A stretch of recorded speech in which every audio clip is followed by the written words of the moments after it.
ত্রিভুবনে প্রিয় মুহাম্মদ, ত্রিভুবনে প্রিয় মুহাম্মদ এলো রে দুনিয়ায় রে সাগর আকাশ বাতাস দেখবি যদি আয় রে সাগর আকাশ বাতাস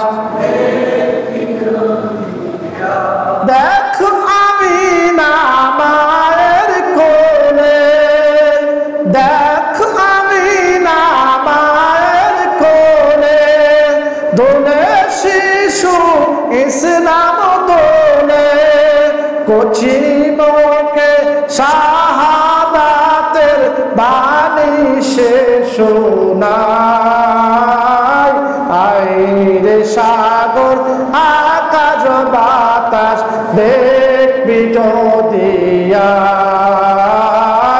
আয় রে সাগর আকাশ বাতাস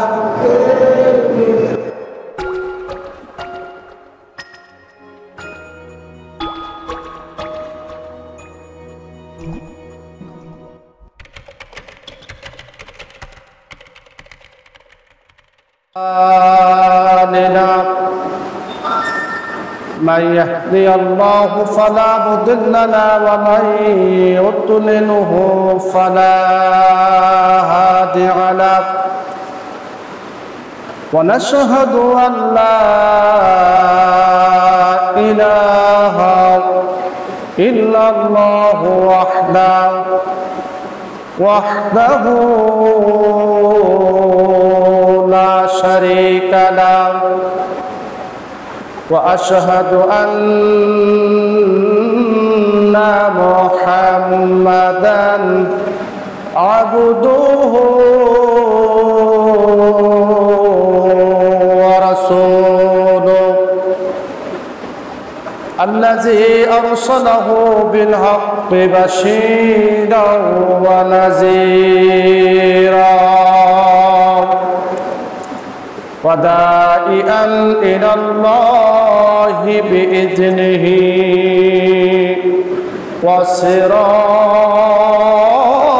وسراجا منيرا فقد قال الله تعالى في كلامه المجيد وفرقانه الحميد জবান খুলে মহব্বতন করেন আউযু বিল্লাহি মিনাশ শাইতানির রাজীম বিসমিল্লাহির রাহমানির রাহিম ইন্নাল্লাহা ওয়া মালাইকাতাহু ইউসাল্লুনা আলান নাবী ইয়া আইয়ুহাল্লাযীনা আমানু সাল্লু আলাইহি ওয়া সাল্লিমু তাসলিমা আল্লাহুম্মা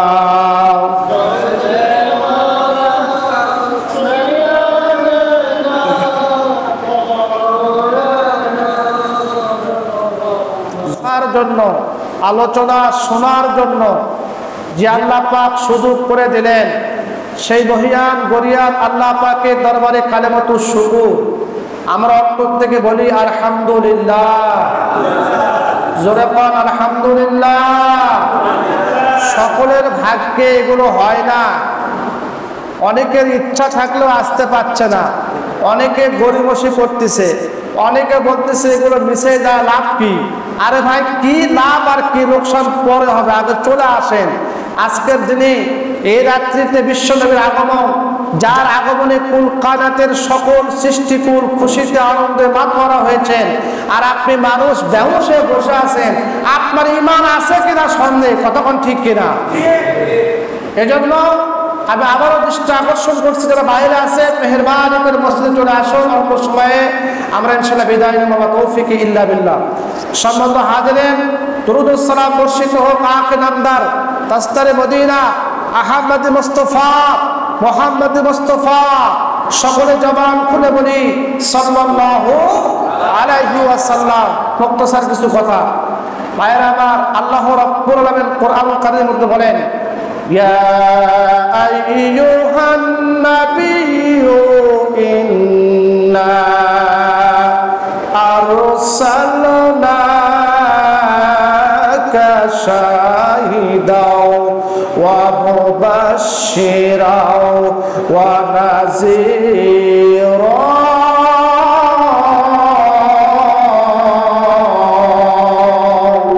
একটু জোরে বলবেন কেন? আল্লাহু আকবার। জোরে বলুন আল্লাহু আকবার। কইরে খালিদ কইরে উমর, এসেছে নতুন বদর, ওদারে দিক বিজয়ী নবীন মুজাহিদ। এখনো কি গাইতে হবে ঘুম ভাঙ্গানি? মুসলমান ঘুমিয়ে পড়েছে, মুসলিম মোরা ঘুমিয়ে পড়েছি, বিবেকে ঝুলছে তালা, রক্তবোধের শীতল হয়েছে পাপে অন্তর কালা। আসবে পথে আধার নেমে, তাই বলে কি রইবি থেমে, বারে বারে জ্বলবি বাতি, হয়তো বাতি জ্বলবে না, তাই বলে তো ভীরুর মতো বসে থাকা চলবে না। মুসলিম আমি সংগ্রামী, আমি মুসলিম আমি সংগ্রামী, আমি চিররণবীর, আল্লাহর ছাড়া কাউরে মানি না। নারায়ে তাকবীর, লিল্লাহি তাকবীর, নারায়ে তাকবীর। আজকের মাহফিল কবুল হোক, কবুল করেন আজকের মাহফিল। নারায়ে তাকবীর। মাশাআল্লাহ, জাযাকাল্লাহ খায়রা ফিদ দারাইন। সম্মানিত উপস্থিত আসেন, আল্লাহ পাক বলেন, ইয়া আইয়ুহান নাবিয়্যু ইন্না আরসালনাকা শাহিদাও ওয়া মুবাশশিরাও ওয়া নাযীরা। প্রাণের ভাইরা আমার, আল্লাহ রাব্বুল আলামিন এমন একজন নবীকে দুনিয়ার মধ্যে পাঠিয়ে দিচ্ছেন, যাহার হাতে সুসংবাদ আছে, যাহার হাতে দুঃসংবাদও আছে। যারা তার কথাগুলো শুনবে, তার কথা অনুযায়ী আমল করবে, তাদের জন্য সুসংবাদ। আর যারা তার রাসূলের কথা অনুসারে চলবে না, মানবে না, তাদের জন্য দুঃসংবাদ। কতক্ষণ ঠিক কিনা? বন্ধুগণ আমার, যেহেতু রাসূলের জন্ম বৃত্তান্ত আলোচনা, তার জন্ম সংক্রান্ত কিছু কথা এখানে বলতে হয়। 570 খ্রিস্টাব্দে 12ই রবিউল আউয়াল বিশ্ব নবী রাহমাতুল্লিল আলামিন দুনিয়ার বুকে অবতরণ করবেন। লক্ষ্য বিষয় হলো আল্লাহ রাসূলের জন্মের 45 কিংবা 47 দিন পূর্বের একটা ঘটনা বলতে চাই। বন্ধুরা আমার, মক্কার যে কাবা ঘর আছে বাইতুল্লাহ, বর্তমান যেটা কাবা শরীফ, হাজী বাবারা হজ করার জন্য যায়। প্রাচীন কাল থেকে কাবা ঘর, এই কাবা ঘরটাই কিন্তু আল্লাহ রাব্বুল আলামিন পৃথিবীর মধ্যে প্রথম ঘর নির্মাণ করেছিলেন। আমার বন্ধুগণ, সারা বিশ্ব থেকে মুসলমানেরা এই কাবা ঘর জিয়ারত করার জন্য লক্ষ লক্ষ হাজী বাবারা এই কাবা ঘরে যায়। মক্কাবাসী তাদের ইনকাম দিয়ে পুরো মক্কা শহরটা উন্নত করতেছে। এটা দেখে সালাম আব্রাহা বাদশার হিংসা হয়ে গেল। আব্রাহা বাদশা চিন্তা করলো, আমি যদি একটা কাবা ঘর তৈরি করতে পারি, আর এই কাবা ঘর ধ্বংস করতে পারি আর সমস্ত দুনিয়ার মানুষদেরকে আমার তৈরি এই কাবা ঘরে আসে, তাহলে আমি অধিক লাভবান হব, অনেক টাকার মালিক হব। এটা চিন্তা করে সে কিন্তু আব্রাহা বাদশা সানা নামক একটা জায়গায় বিশাল বড় কাবা ঘর তৈরি করেন আর সারা বিশ্বের মুসলমানদেরকে তার কাবা ঘরে হজ করার জন্য আদেশ করে। আপনারা বলেন তো, মানুষ কি তার তৈরিকৃত কাবা ঘরে হজ করার জন্য যাবে? কতক্ষণ যাবে? যাবে না তো বটি। একটা কাহিনী শোনেন। একদিন রাতের অন্ধকারে কে বা খারাপ ওর ওই তৈরি কাবা গৃহের মধ্যে গিয়ে পায়খানা করে দিয়ে আসছে, যেরকম মারহাবা। আব্রাহা বাদশার মেজাজ ঠান্ডা হবে না গরম হবে? কতক্ষণ বারে? গরম। আরে কাবা ঘর তৈরি করলাম আমি হজ করার জন্য, আর আমার তৈরি কাবা ঘরে এখানে পায়খানা করে দিয়ে গেল, মেজাজ সেরকম গরম। চিন্তা করলো মক্কার কুরাইশ বংশের লোক ছাড়া এই কাজ কেউ করতে পারে না। সে রাগ হয়ে গেল, চিন্তা করলো আগে ওই মক্কার কাবা ঘর ধ্বংস করব, তারপর আমি বাড়িতে ছাড়বো। এবার কিন্তু সে বিশাল বড় হস্তি বাহিনী লইয়া যাচ্ছে কাবা শরীফ ধ্বংস করার জন্য। জোরে কন্যা কেন নাউজুবিল্লাহ। কাবা ঘর ধ্বংস করার সাহস করে। একটা কথা বাইরে বলবো না ইনশাআল্লাহ। বাইরে আবার খেয়াল করেন, তার যে বড় হাতি ছিল, সে হাতির নাম ছিল মাহমুদ হাতি। বিশাল বড় বড় হাতি রয়ে যাচ্ছে কাবা ঘর ধ্বংস করার জন্য। সেই সময় কাবা ঘরের মুতল্লি ছিল আব্দুল মুত্তালিব, রাসূলের দাদা। রাসূল কিন্তু এখনো জন্মগ্রহণ করেনি, মায়ের উদরে 45-47 দিন পূর্বেকার এই ঘটনা। বন্ধুরা আমার, আব্দুল মুত্তালিবের কাছে এসে বলা হলো, রে আব্দুল মুত্তালিব, এই কাবা ঘর ধ্বংস করার জন্য আব্রাহা বাদশা আসতেছে, তুমি কি তার সঙ্গে যুদ্ধ করবা না কি করবা, তুমি সিদ্ধান্ত গ্রহণ করো। আব্দুল মুত্তালিব বলে, এটা হলো আল্লাহর ঘর, আল্লাহ তৈরি করেছেন আল্লাহর ঘর, আমি শুধু দেখাশোনা করি। আল্লাহর ঘর আল্লাহ রক্ষা করবে, আমার করার কিছুই নাই। আমার যে 100টা উট আব্রাহা সৈন্যবাহিনী নিয়ে গেছে, ওই উটগুলো আমাকে ফেরত দিয়ে দাও। জোরে কন্যা কেন মারহাবা। আল্লাহর ঘর কে রক্ষা করবে? হ্যাঁ বন্ধুরা আমার, আব্রাহার সৈন্যগণ বলে, তুমি কেমন মুতাল্লিব, কাবা ঘর ধ্বংস করার জন্য আসতেছে, আর তুমি তার জন্য কিছু করো না, বরং নিজের স্বার্থ তুমি দেখতেছ। আব্দুল মুত্তালিব বলে, আমার কিছুই করা লাগবে না, আমি শুধু আল্লাহর কাছে নালিশ করে গেলাম, আল্লাহ গো, আমার করার কিছুই নাই, আমার কোনো শক্তি নাই তার সঙ্গে যুদ্ধ করব। তোমার ঘর তোমাকে রক্ষা করার দায়িত্ব দিয়ে গেলাম। জোরে কন্যা কেন মারহাবা। বন্ধুরা আমার, এবার কিন্তু আমরা বাদশা তার বিশাল বড় বড় হস্তিগুলো লইয়া, হাতিগুলো লইয়া যাচ্ছেন কাবা ঘর ধ্বংস করার জন্য। যখন হাতিগুলোকে কাবা ঘরের দিকে নিয়ে যাওয়া হয়, হাতি কিন্তু কাবা ঘরের দিকে যায় না, বরং মাটির মধ্যে পা গুলো দেবে দিয়ে দেয়।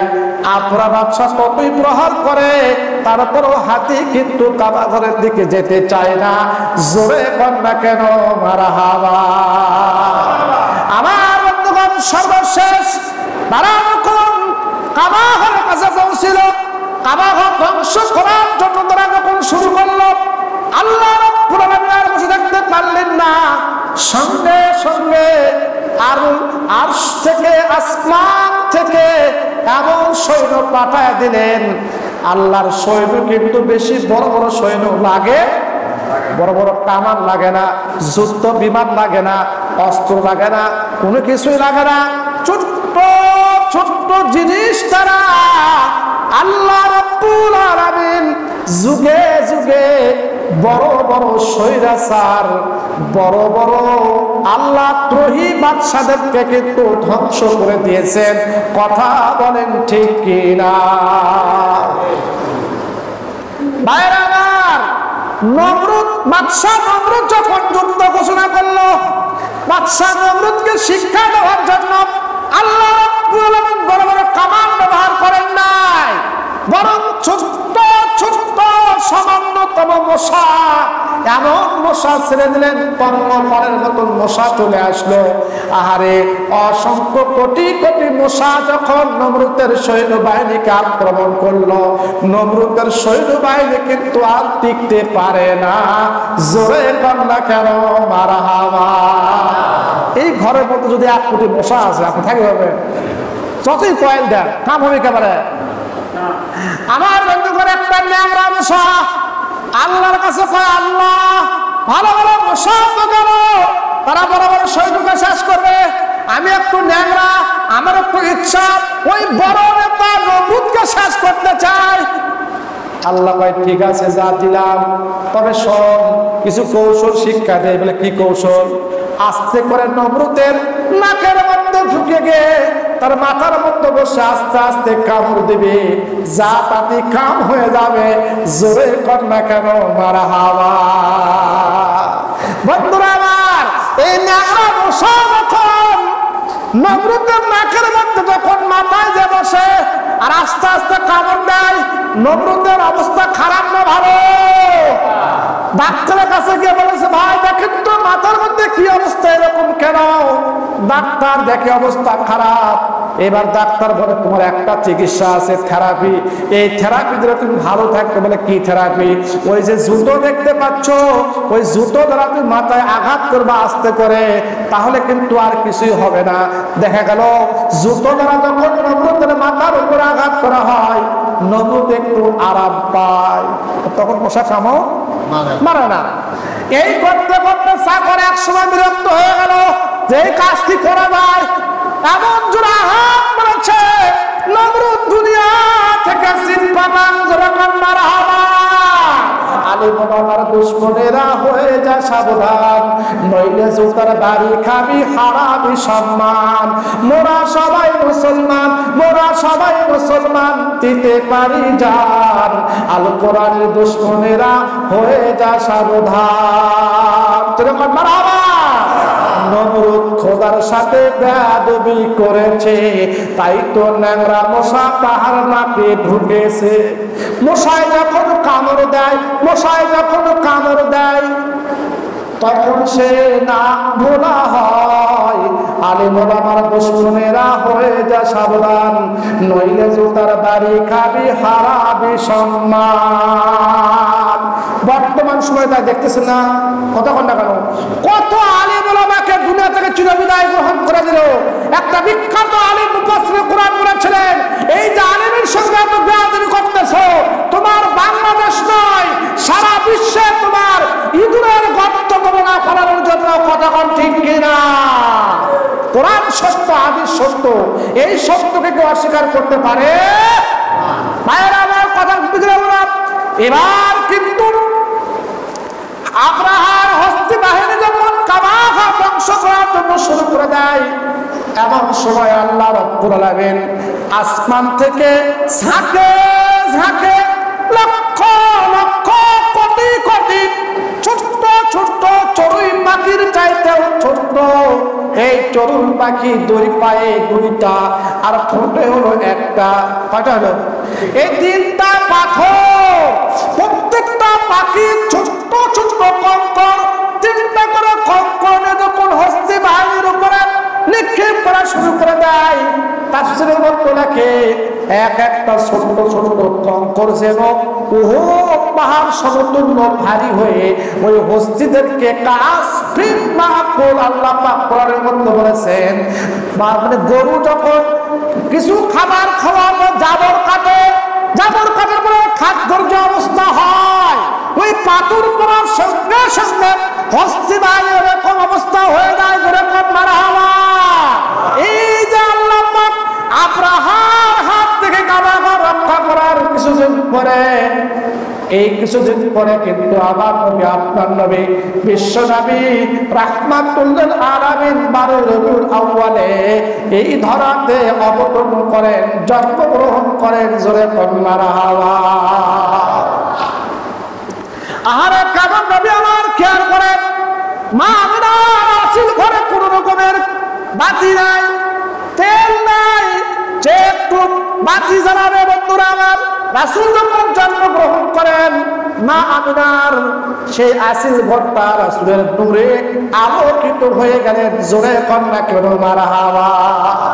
আল্লাহ রাসূল জন্মগ্রহণ করার পরপরই সিজদার মধ্যে পড়ে গিয়ে বলতেছেন, ইয়া হাবলি উম্মতি, ইয়া হাবলি উম্মতি বলে কান্না শুরু করে দেন। মা আমিনার কলিজা ঠিক থাকে না, আমার ছোট্ট মাসুম বাচ্চা কি অবস্থা, এরকম কেন হয়? অল্প সময় পর দেখেন পুরো ঘরটা অন্ধকার হয়ে যায়। তার মানে আসমানের ফেরেশতারা এসে রাসূলকে নিয়ে আসমানে উঠে নিয়ে যায়। যেরকম মারহাবা। আমিনা চিন্তায় করে বলেন, আমার সন্তান কোথায় গেল? কে যেন আওয়াজ দেয়, বলতেছে, মা, ও মা আমিনা, তোমার চিন্তা করার কোনো কারণ নাই।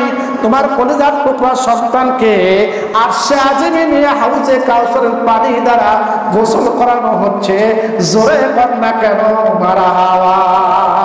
শুধু তাই নয়, সেই সময় আল্লাহ পাক নিজে এবং তার সমস্ত ফেরেশতারা একত্রিত হইয়া বিশ্ব নবীর উপর দরুদ শরীফ পড়েন। জোরে কোন মারহাবা।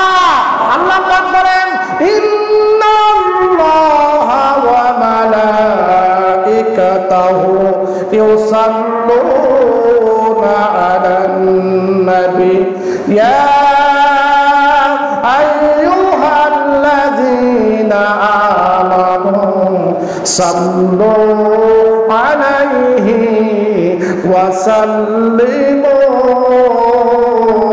তাসলিমা। রাসূলকে নিয়ে আসা হলো। আব্দুল মুত্তালিব সংবাদ বলে তার কলিজার টুকরা নাতি জন্মগ্রহণ করেছেন। আহারে রাসূলের দাদা দৌড়ে আসে, তার সেই ছোট্ট নাতিকে কোলের মধ্যে নিয়ে কাবা ঘরের মধ্যে চলে গেলেন। জোরে কন্যা কেন মারহাবা। শিশু জন্মগ্রহণ করার পরে তার নাম রাখা বাকি লাগে না, কতক্ষণ নাম রাখা লাগে না? কিন্তু আল্লাহ রাসূল এমন এক সময় জন্মগ্রহণ করেছেন যেই সময় সন্তান ভূমিষ্ঠ হলে নাম রাখত বিভিন্ন দেব দেবীর নাম অনুকরণ করে। কারো নাম প্রতিমা, কারো নাম গৌতম, কারো নাম ভগু, ইত্যাদি ইত্যাদি মূর্তি পূজকের নাম অনুসরণ করে নাম রাখে। আহারে আল্লাহ রাসূল যে বিশ্বব্যাপী জন্মগ্রহণ করেছেন, তার নাম কি মূর্তি পূজার নাম অনুকরণ রাখলে হবে? কতক্ষণ হবে? আমার বন্ধুগণ, কেমন নাম রাখলেন? আব্দুল মুত্তালিব বললেন, আমি আমার নাতির জন্য এমন একটা নাম চয়েস করলাম। তিনি বললেন, আমার নাতির নাম রাখলাম মুহাম্মদ। জোরে কন্যা কেন মারহাবা। তার সঙ্গী সাথীরা কয়, আব্দুল মুত্তালিব, তুমি এটা কেমন নাম রাখলে মুহাম্মদ? এ নাম তো আমরা জীবনে কোথাও শুনেও নেই, দেখেও নেই। আমাদের বিভিন্ন দেবদেবীর মূর্তি পূজার নামে নামকরণ করি আমরা, আর তুমি এমন একটা নাম রাখলে যে নাম আনকমন নাম। জোরে কোন মারহাবা। মুহাম্মদ শব্দের অর্থ হলো অধিক প্রশংসিত। আর আল্লাহ পাক নিজে তাহার নাম একটা দিলেন, তার নাম হলো আহম্মদ। আহম্মদ মানে প্রশংসাকারী, আর মুহাম্মদ হচ্ছে প্রশংসিত। তার মানে রাসূল প্রশংসা করেন আল্লাহ পাকের, এজন্য তার নাম আহম্মদ এবং মুহাম্মদ রাখা হয়েছে। যেহেতু কিয়ামতের ময়দানে, ভালো করে শুনেন, কিয়ামতের ময়দানে আল্লাহ রাব্বুল আলামিন আপনার সন্তানের নাম ধরে আপনাকে ডাক দেওয়া হবে। যেরকম সুবহানাল্লাহ, আপনার সন্তানের নাম ধরে কিয়ামতের ময়দানে আপনাকে ডাক দেওয়া হবে। এজন্য বলা হয়েছে, a beautiful name is better than a lot of money. এক টাকা সম্পদের চাইতে একটা সুন্দর নাম অনেক উত্তম। এজন্য হাদিসের মধ্যে আসছে, ইসলামের মধ্যে দুইটা নাম সর্বোত্তম। কয়টা নাম? দুইটা নাম। একটা হলেন আব্দুল্লাহ, আর একটা হলো আব্দুর রহমান। এই দুইটা নাম হলো সর্বোত্তম নাম। আর নাম রাখতে হবে সন্তানের ইসলামের স্কলারদের কোরআন এবং হাদিসের সঙ্গে মিল রেখে যে নামের অর্থ হয় এই সমস্ত নাম রাখতে হয়। তাছাড়া নাম যদি আপনি ভালো না রাখেন, এই নাম ভালো না রাখার কারণে আপনাকে আমাকে জাহান্নামে যাইতে হবে। সূরা মারহাবা। তাহলে আসেন, রাসূলের যে নাম রাখা হলো সেই সময়ে দেব দেবীর সময়, পত্রিকের সময়, একটা গচ্ছিত খারাপ সময়, সেই সময় রাসূলের নাম রাখা হলো কি? মুহাম্মদ। সূরা সুবহানাল্লাহ। প্রাণের ভাইরা আমার, বেশ কয়েকদিন পার হয়ে গেল। আরবের একটা প্রথা আছে, যদি শিশু সন্তান জন্মগ্রহণ করে দূর দেশ থেকে অনেক ছাত্রীরা আসে তাকে নিয়ে যাওয়ার জন্য। তাকে যখন অন্য দেশে নিয়ে যায়, অন্য ছাত্রী যখন লালন পালন করে, বিনিময়ে কিন্তু প্রচুর অর্থ সম্পদ পায়। বন্ধুরা আমার, রাসূলের বয়স যখন বেশ কয়েকদিন হয়ে গেল, আহারে বিভিন্ন দেশ থেকে বড় বড় মানুষেরা মক্কার মধ্যে আসলো শিশুকে নেওয়ার জন্য।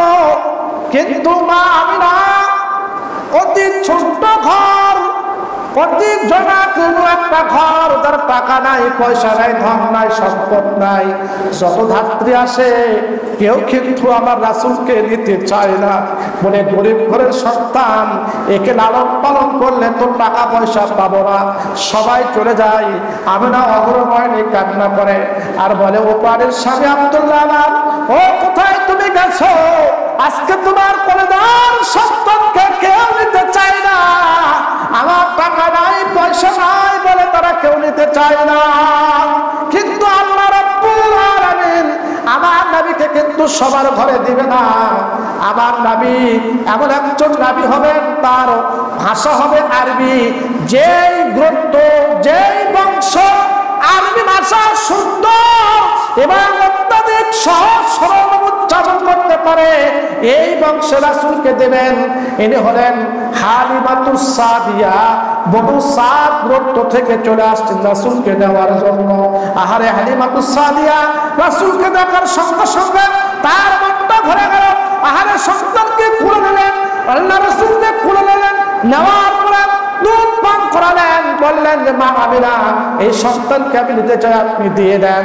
আমার বন্ধুগণ, রাসূলকে যখন হালিমা নিলেন, নেওয়ার পর থেকে কারিশমা শুরু। যখন মারহাবা, হালিমাতুস সাদিয়া যে ঘোড়ায় চড়ে এসেছিলেন, ওই ঘোড়াটা অত্যন্ত দুর্বল ছিল, কিন্তু রাসূলকে নেওয়ার পরে যখন ঘোড়ার কাছে যায়, ঘোড়া এমন তরুতাজা হয়, ঘোড়ার কিন্তু শক্তি বেড়ে যায়। জোরে কন্যা কেন? সুবহানাল্লাহ।